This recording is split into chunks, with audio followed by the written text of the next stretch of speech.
I'm James. This is Freddie. We're missing the big guy this week. He's not feeling up to snuff, so we're going to put Freddie on the captain seat here. I'm going to be in the background, so it's all yours, Freddie. Yeah, look at this. I'm all by myself. You know, James is under censorship by USC. He can't be behind the camera. Aaron is not feeling well. He's at home. Maybe he calls in while we're doing this, and we can get some reaction for him. But hey, look, rather than do all of the 2-minute drills, we're going to kind of break down everything and just kind of our annual one more thing. There's a lot of games to talk about. We'll touch base with a few of them as we go through. First thing though, James, I want to talk about while I got you here is Bishop Amat. You know, they lost to Mission Viejo on Friday night, and what to make of that? I mean, I look at this program. You know, I kind of remember back something Jim Singheiser said when they used to struggle in some of these divisions, saying that when you go into the playoffs, all you want is a chance. You want a fighting chance to be on the same level. Division I has become that only division where you have these top 2 or 3 teams, and the other teams are just feeder teams for these, for these St. John Bosco's, Mater Deis, Corona Centennials, and Coach Steve Haggerty called it out.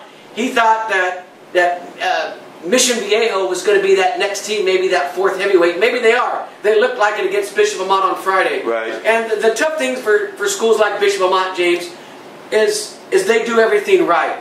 They're not out there recruiting hard. They're not out there getting a bunch of transfers. They're coaching their kids up to the best of their ability. And the only way you compete with those teams is if you do play the game the way those teams are. And I don't know if that's the message CIF wants to send. To compete with those teams, you've got to play that game. I don't know. So I had a suggestion. You can tell me. The open division basketball is basically a double elimination. It's reserved for the best of the best. That's correct. I think your reward for making the Division I playoffs, you have your 16 teams, the top 8 winners go into the open division, the other 8 get to play another week, and they get to finish out the Division I. I think it's a reward for your team being in that Division I every year. And I look at it, hey, you're going to reward some of these teams. You look at Pasadena finishes 5th in the Pacific League, and you put them in Division 11 while Muir goes home. Why can't you reward some of these teams in the best division? Say, if you get there, you get that second chance in the division, and it will be competitive. That's my suggestion, what you do for Division I. I think and what water polo does, which is interesting, they combine Division I and II, they put them all together, then they take the 8 best teams from there, put them in an open division, give them, I think they give them a week off, and then they split the Division I and II for the rest, which I think is a pretty good idea, too. And I think at this point, you've got to find some way to reward those teams. If you're going to have a 16-team division, and these are your best 16, and there are teams that just can't get to that elite level without doing things that I don't know if you want to encourage teams to do, the recruiting, the scholarship money. So I think you need to find a different way to reward them. That's my hot take. I just think we're close. We're getting close to that open. Let's go to the playoffs, James. Division 5. Yeah, baby. Tell me what you got. Well, we got Glendora and Apple Valley. And wow, Xavier Ford, Fred. Wow. Yeah, I thought last week, I think it was 5 touchdowns that he had. 298 yards. 298 yards. That kid has really emerged into a workhorse. And look, they have a good quarterback there. They have, that balance that they have. They can throw it or run it. Their defense is pretty good. I don't think I've talked enough about Glendora this year. This is a 10-1 team that went through the Palomares. They had one hiccup earlier in the year. I think they're as good as anybody in this division, James. No question. You look at Apple Valley, they struggled to put Diamond Ranch away. I really like Glendora to win that game and get into the semifinals. And it's been a while since they've been in the semifinals. I haven't done my homework on that, and I don't know how long it's been. Wow, it's been quite a while. I think they're knocking on the door. You also got Lucerna, the battle for Whittier on the bottom half of that bracket. Lucerna 10-1 at St. Paul, 10-1. That's going to be a 7:30 game in the pit. You're going to be there. Yes, sir. I think that's as good as it gets over there, James. St. Paul last week, Q Allen returned. Yep. He only needed 7 carries, and I think he rushed for 60-some yards because they beat Corona 50-something to nothing, 51 to nothing. Yep. Was that the final? Yes, sir. They really manhandled them. I thought Lucerna was even more impressive, beating Colony the second time they had beaten this season, and they just went through them. it's as good of a game as you're going to get. It's going to be packed, so if you're going to go into the game, you better get there really early to get your best seat because it will be packed. And the best thing, Freddie, about these two schools, they're both playing their best football at this time of year. It's what it's all about. Who do you like? I have to take St. Paul because if you remember on the video last week, I said St. Paul was the most likely team to make the finals. Yeah. So I'm going to kind of stick with it, but that doesn't mean that, Lucerna. I'm going to go with Lucerna. Yeah, sure. Because I feel like over the years I've seen it happen too many times with them. Yep. They are just an experienced team in the playoffs. They are great in these type of games. I think last week was a perfect example. Yep. You have the rematch with Colony, and everyone's saying how hard it is to beat a team twice in the same season, especially a good team like that, and they just roll them. I know this is on the road.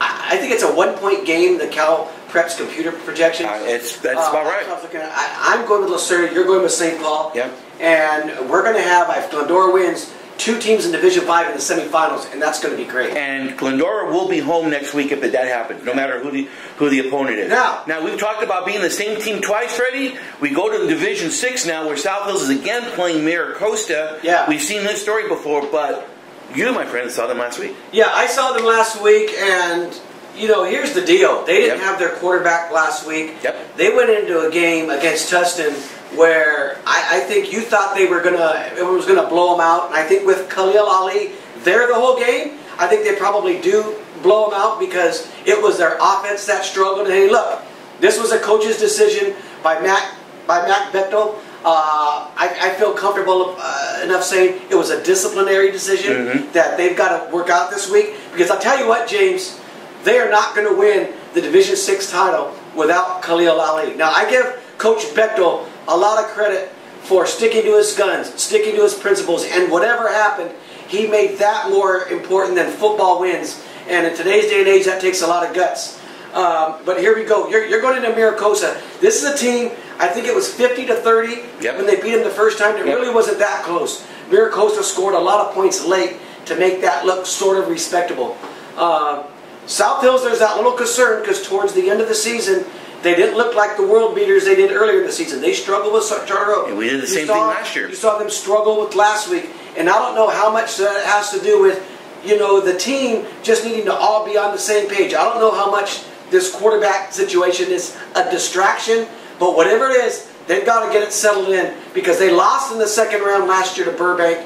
This is a game, again, on the road. It is hard to beat a good team twice. Those breaks that went well for you to take a big league on Maricosta may not happen the second time around. So this is a statement game for South Hills. But James, I do like them. So do assuming Khalil Ali is back and he starts and he's playing and he's made amends, I like them winning. If he doesn't play, I think they get beat.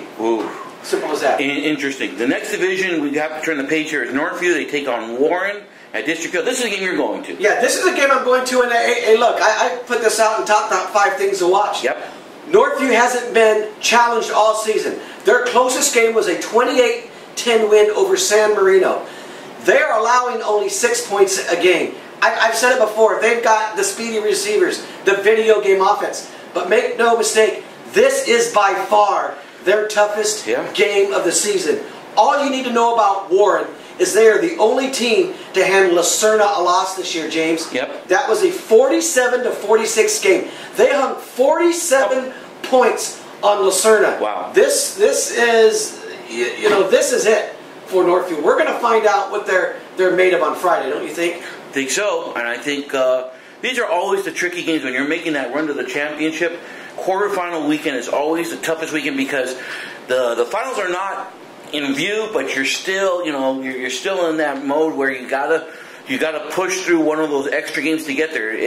I think Northview win, but I think you're right. It will be a close game. And look, I mean, you look at Warren. They lost to 2 teams that are 9-2, and I don't know if they're still in the playoffs, but they're 9-2. The other team they lost was to the San Gabriel Valley League champion. It's escaping me right now. Do you remember? I think it's Dominguez. No, it's not Dominguez. I forget somebody else. But it's a team that's in Division 4 and is in the quarterfinals. So of course, I wouldn't have that. This is a team. Northview's facing something they haven't seen on it. Who is it? Downey. They're facing something they haven't seen all year. We're going to find out what Northview's really made of on Friday night. That's why I think in this area, that is the game of the week. Let's go to Division 8, Freddie, where we have a couple of area teams here. First off, Arcadia 9-2 at Temescal Canyon 6-5. Kaiser 10-1 at San Dimas 9-2. And we'll talk about Arcadia first. Here's my take, Freddie, and it's as simple as that. You felt last week that if Arcadia was going to play Arroyo, it wasn't going to be close. Well, since Temescal Canyon barely beat Arroyo, and Jim Singheiser decided to go for 2 and didn't get it. Yeah. And since Arcadia is playing so well, blowout. Okay. Blowout. There you go. This isn't a game Arcadia is going to struggle with. I think it really gets interesting that next week when they can run into possibly who is it? They will play the winner of the Catella Alta Loma game, and remember, Catella is, I call it the worst #1 seed in. But they beat Arcadia last year. They beat Arcadia last year, but they still beat Arcadia. Yes, but they still got to beat Alta Loma. They beat Covina in the championship game, and they got lucky beating Covina. I thought that was a game Covina could have won. And they rallied last week. That is the money game. Arcadia is not going to have a problem. They're not going to be looking ahead. No. I just think they're too talented to stumble right now. I'm looking forward to that game next week. San Dimas, this is a tough game. Kaiser's the real deal at 10-1. I saw San Dimas towards the end of the year, with that league finale against Northview. I saw them lose earlier in the year to Bonita. I just think this is where they go down, James. Yeah. As well coached as they are, I don't think they get through this game. I think having it at home helps. I just think Kaiser is on that Northview level, is on that Bonita level, and I think this is where they get tripped up. They both have running teams, which means that the game will be done early. So, let's go to Division 9 here, where we only have one team, which is San Marino. And I can tell you, after being at the game against Segerstrom, which we both thought that Segerstrom was going to win, and they should have won. But the problem with San Marino now is their starting quarterback is hurt. Cade Wynn separated his shoulder. Their offense just sputtered in the second half against Segerstrom. They barely won the game on a 2-point conversion that didn't go.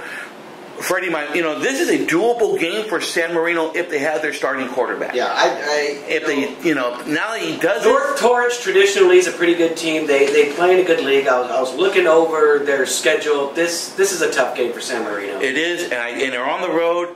It would shock me if they won. Yeah, I've got North Torrance winning here.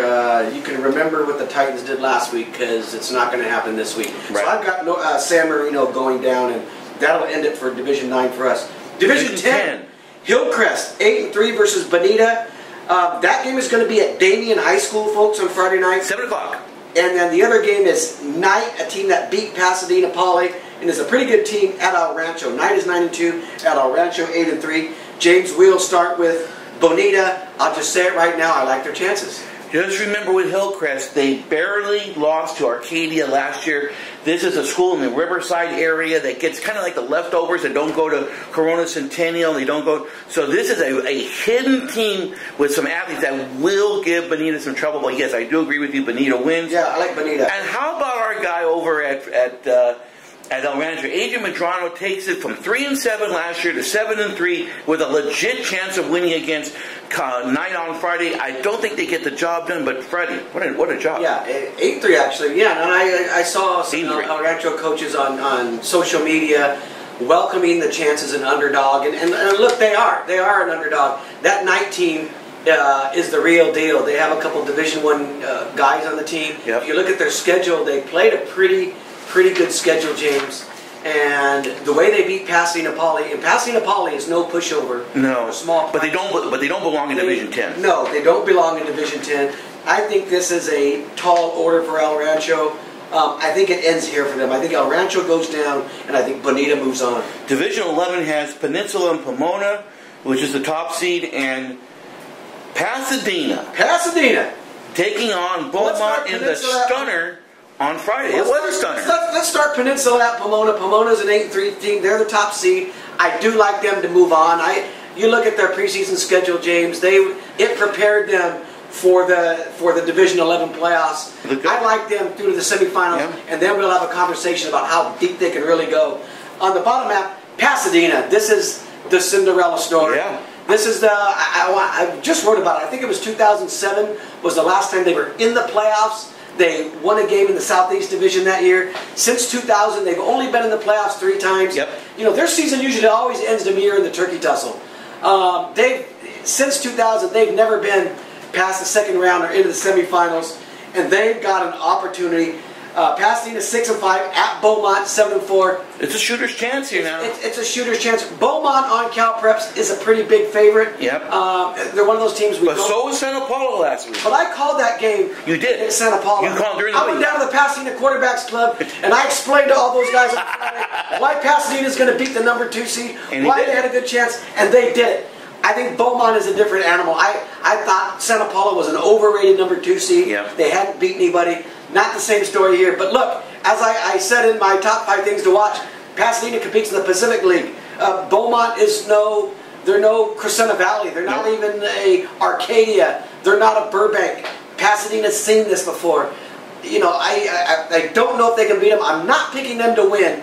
But God, what a good story. It would be awesome. Division 12. And I see, Freddie, you've made some new friends over in Nogales. They got a home game against... I don't know if I made new friends because this time last week I said, Nogales, great season. You got 0 shots. There's the tweet down below. There it is. Yeah, and the reason I said that, because Nogales, look at this. They went 10-2 last year on the verge of the semifinals in Division 13. They lose. And they lost their coach, Richard Salazar, who had moved on. Oscar Robles took in. It was a tough situation, James. They started 1-4. Yep. Okay? Then they go into a Montview League, which is probably the worst Montview League that I can ever remember. There wasn't a team with more than 2 wins going into the Montview League. Nogales wins the first 4 games. I expected them to win it out. They played Gladstone at the end of the year. They lose. 2-7 Gladstone, and they lose to Gladstone to let Nogales tie for the league title. So there's no way in the world that team that loses to Gladstone is going to go into the first round of the playoffs and knock out the number 4 seed. Nogales did that. 24-21. You've got to give them a lot of credit for bouncing back and fighting. And here they are, James, now in a tougher division, presumably in Division 12, taking on Xavier Prep, another team that's 6-5, at home. All of a sudden, a year that you thought was forgotten, they have a chance to do something those other, presumably better Nogales teams couldn't do. Make it so nice. And look, again, on Cal Preps, Xavier Prep was, I think, a 3-touchdown favorite. Don't know how good they were. Looked at a lot of teams they faced. It was hard to tell. But I'm picking Nogales again this week. It's an area team. But I'm not going to, if they win it, you know, great for them. They've already proved a lot about their character and fighting back what they did last week. So anything they do right now is icing, James. And then on the bottom side here we have Artesia versus the winningest football team in the history of the Southern Section. And I don't know. Again, I think Artesia is the favorite here. Rio Hondo Prep is a tough. They're always a tough out. I'm going to be sneaky. I'm going to go with Rio Hondo Prep at home to get that one on Friday. Wouldn't that be great? That's their first win. I think so many times. What did they tweet out that it was the first win they've ever had in the playoffs outside Division 13 or 8-man football? Maybe it is. And they're a tricky team to face. You know, they have so much cohesion because that Rio Hondo, those guys start playing together, not in high school, but when they're young in the Care Youth program through elementary. They do a great job. So they are always well coached. Okay, last one. The final division, Division 13. 2 teams left. El Monte, the number 1 seed at 9-1 at Fairmont Prep 6-5, and St.